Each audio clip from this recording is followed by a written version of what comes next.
दिनेश कंवर साहब, आपके हिसाब से जो मुद्दे हैं और खास तौर पे जो मैंने पता किया उसमें यह है कि हिमाचल क्योंकि बड़ी संख्या में ज्यादातर आदमी यहाँ सरकारी नौकरी करते हैं किसी न किसी प्रकार की, जिनके अपने अपनी खेती है, बाग हैं, वो भी उनके परिवार के आधे लोग तो सरकारी नौकरी में हैं।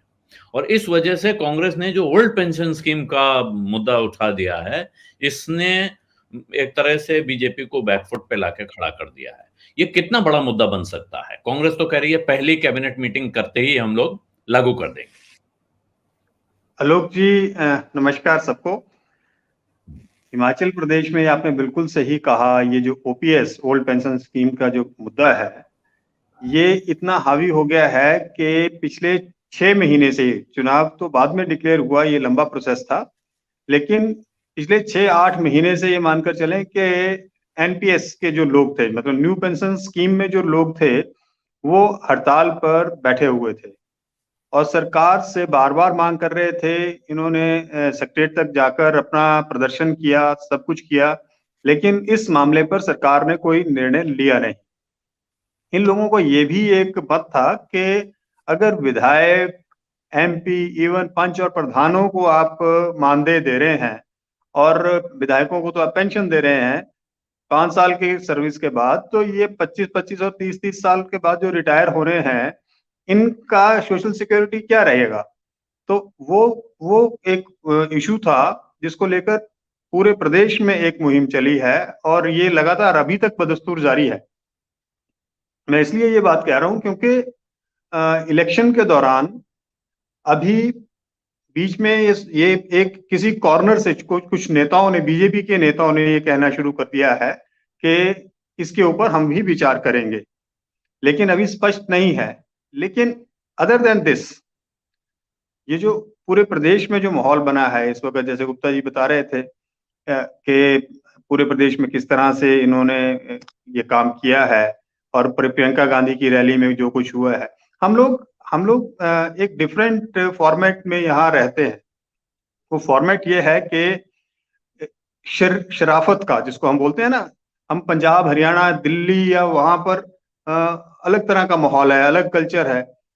हमारे ऊपर कोई हावी होने की कोशिश करता है तो हिमाचल का आदमी जो है वो सोच लेता है कि यार मेरे पास अब इसका इलाज यही है कि इसको 5 साल के बाद रुखसत करो, तब तक ये फिर से वापस अपनी औकात पे आ जाएगा, फिर चाहे दोबारा से इसकी सरकार बना ले। क्योंकि वो जहन में power corrupts and absolute power corrupts absolutely, that terms fits very much on the politicians.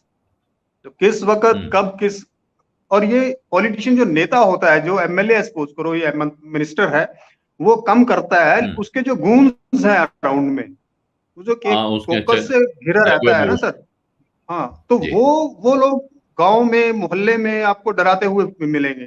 तो छोटा आदमी जो है उसके पास तो एक ही हथियार है। ये एक छोटी सी बात है हिमाचल में जो change of power, change of stance की हम बात करते हैं। Barring one time when Virbhadra Singh was chief minister in 85 when election were held, तो वो एक केस था जब इंदिरा गांधी की डेथ के बाद वैसा हुआ, वो रिपीट हुआ है सरकार, ऐसा नहीं हम बोल सकते। हाँ, उसमें ये जरूर था कि 77 में जो सरकार बनी थी वो भारतीय जनता पार्टी की थी। भारतीय जनता पार्टी जनता पार्टी की थी। जनता पार्टी हाँ, शांता कुमार चीफ मिनिस्टर थे। 2.5 साल के बाद वो सरकार टूट गई, वहां विघटन हुआ पार्टी में और वो लोग कांग्रेस में चले गए और फिर वो कांग्रेस की सरकार बन गई। तो दैट वाज अ रीजन, जब हम रिवाज बदलने की अब बात कर रहे हैं। लेकिन रिवाज बदलने के साथ साथ जो दूसरे मुद्दे अब अंदर घुसे हैं सर, वो बड़े इंपॉर्टेंट हो गए हुए हैं आम आदमी के लिए, जिसमें महंगाई बहुत बड़ा इशू हो गया हुआ है सर। और ये मतलब ये ट्रेवल कर रहा है, अंडर करंट पे ट्रेवल कर रहा है। यहाँ पे लीडर्स आ रहे हैं, भाषण दे रहे हैं मंचों से, बड़े बड़े, चाहे वो मोदी जी हैं, चाहे वो बाकी जयराम ठाकुर जी हैं, नड्डा जी हैं, उनके लिए देखिए अब ये एक बहुत बड़ा प्रश्न यहाँ पर भी है कि प्राइम मिनिस्टर नरेंद्र मोदी यहाँ हिमाचल में बहुत वक्त रहे हैं। उनके बाद नड्डा जी अभी नेशनल प्रेसिडेंट हैं।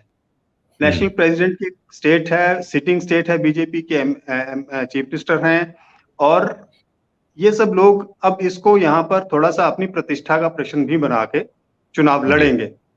कुल मिलाकर जो मुद्दे हैं, जो ग्रास रूट के लेवल के मुद्दे हैं, जैसे आपने कहा OPS 1, inflation 2, and then comes the job generation. Because Himachal में जॉब्स का जो स्कोप है, हम एक्चुअली जो है ना वो सर, वो जॉब ढूंढता है तो सरकारी ढूंढता है, वो प्राइवेट जॉब को जॉब ही नहीं मानता है।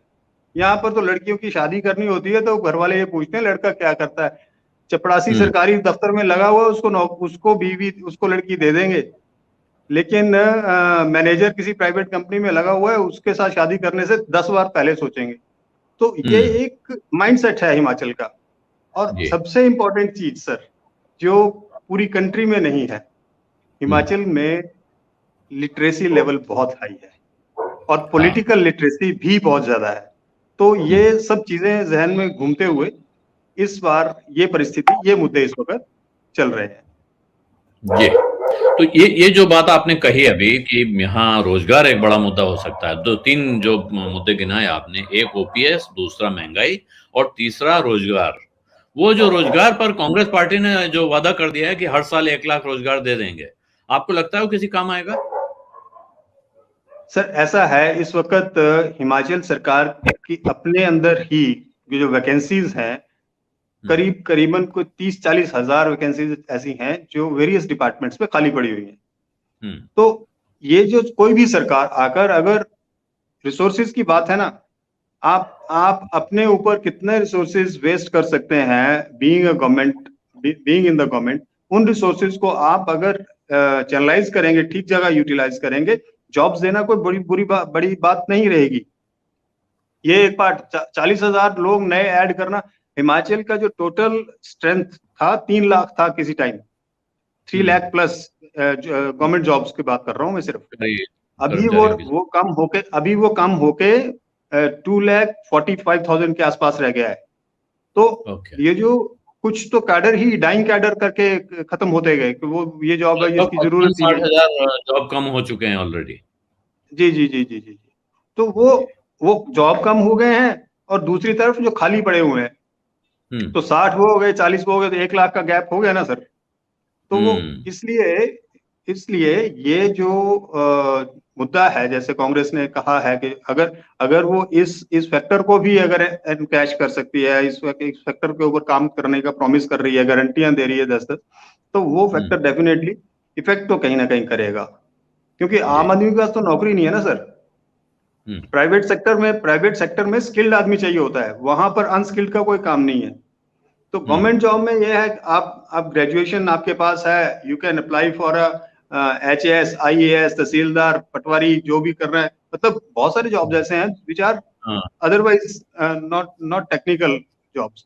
तो ये इस तरह की चीजें जो है वो जरूरी हैं। आज की डेट में हिमाचल में सर करीबन 3,000 something PT physical train teacher जो है वो नहीं है स्कूलों में।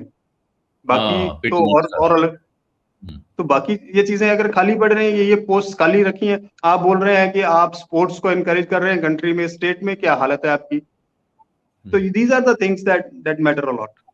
जी, तो ये बहुत सारे मुद्दे ऐसे हैं जो कि सामने खड़े हो रहे हैं।